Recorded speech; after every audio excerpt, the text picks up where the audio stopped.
Assalamualaikum dan salam sejahtera.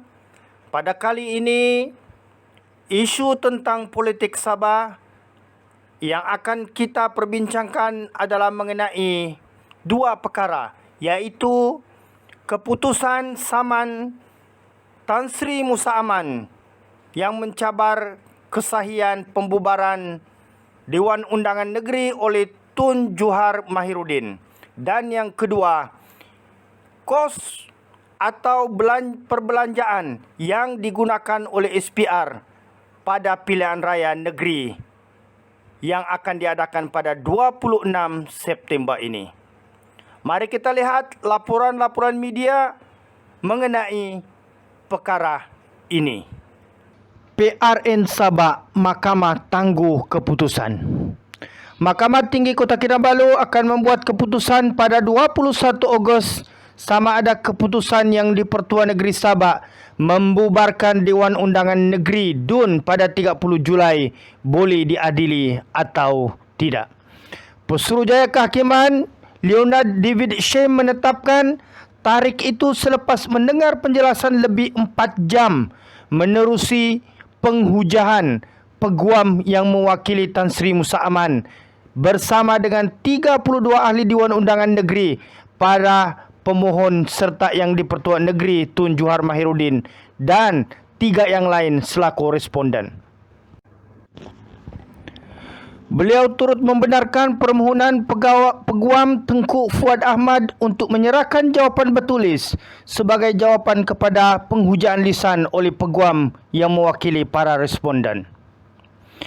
Mereka menamakan Tun Johar sebagai responden pertama, Ketua Menteri Datuk Seri Muhammad Safee Apdal sebagai responden kedua dan Suruhanjaya Pilihan Raya sebagai responden ketiga dan Kerajaan Negeri sebagai responden keempat. Peguam Besar Negeri Sabah Bernardon Kitso yang mewakili yang di-Pertuan Negeri, Ketua Menteri dan Kerajaan Negeri tiba di mahkamah pukul 8.30 pagi dan disusuli 10 minit kemudian oleh Tengku Fuad Tengku Ahmad, peguam yang mewakili Tan Sri Musa Aman dan 32 adun. Muhammad Safee pada 30 Julai lepas mengumumkan pembubaran DUN Sabah berkuat kuasa serta-merta bagi memberi laluan kepada pilihan raya negeri dalam tempoh 60 hari selepas mendapat perkenan Tun Johar Mahiruddin. Dalam penghujaannya, Tengku Fuad berkata permohonan bagi kebenaran simakan kehakiman itu dikemukakan selepas surat dihantar Muhammad Safee kepada Johar yang memohon pembubaran DUN disiarkan di platform media sosial Twitter. Katanya para pemohon hanya melihat Muhammad Safee melambaikan surat itu pada sidang media bagi mengumumkan pembubaran DUN pada 30 Julai tetapi tidak pernah menerima salinan surat berkenaan. Beliau berkata persoalannya adalah sama ada surat itu berupaya memberi kuasa kepada yang di-Pertuan Negeri untuk membubarkan DUN. Asas digunakan responden kedua Muhammad Safee yang dikatakan memohon responden pertama Tun Johar menerusi permohonan bertulis yakni melalui surat bagi pembubaran Dewan Undangan Negeri adalah terbatas dalam Perlembagaan Sabah. Dalam kes ini asas bagi permohonan bertulis itu dikatakan selaras perkara 10-1-2-B Perlembagaan Sabah. Tengku Fuad juga berhujah sama ada terdapat asas betul untuk Muhammad Safee memohon bagi pembubaran DUN di bawah peruntukan tidak wujud dalam Perlembagaan Sabah. Beliau juga berkata mana-mana peruntukan lain dalam Perlembagaan Sabah perlu ditentukan oleh mahkamah kerana mahkamah merupakan pentafsir muktamad terhadap perlembagaan negeri.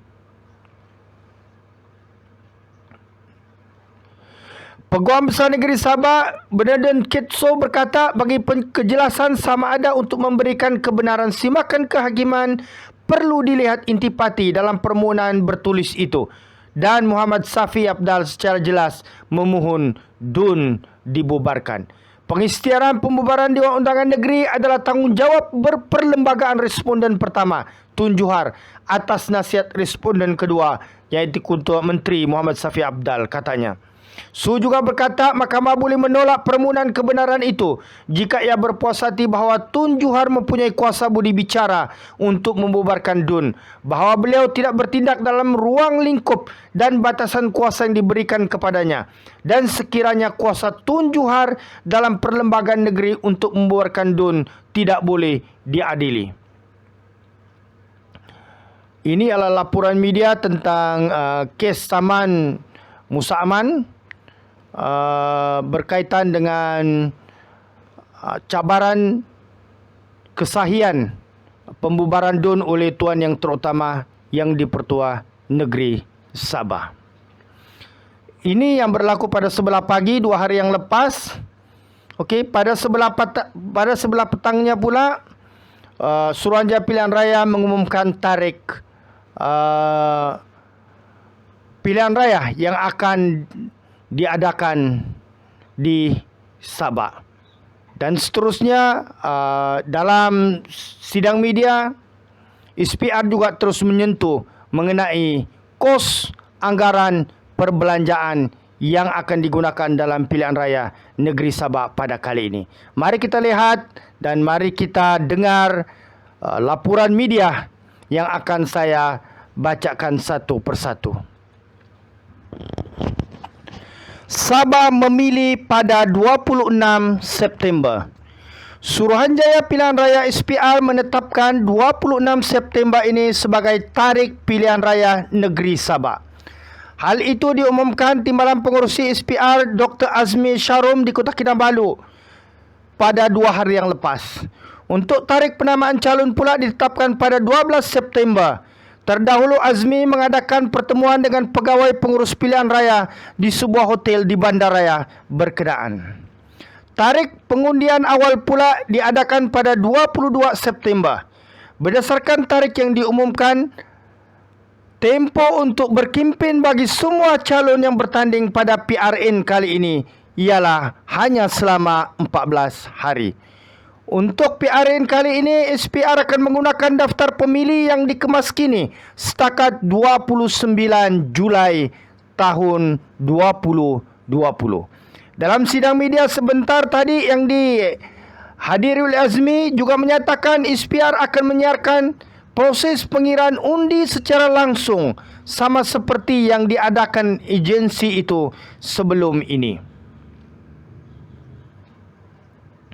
Pada masa sama, pemerhati yang ingin memantau perjalanan PRN Sabah kali ini diminta mendaftar dengan SPR untuk mendapatkan pengesahan.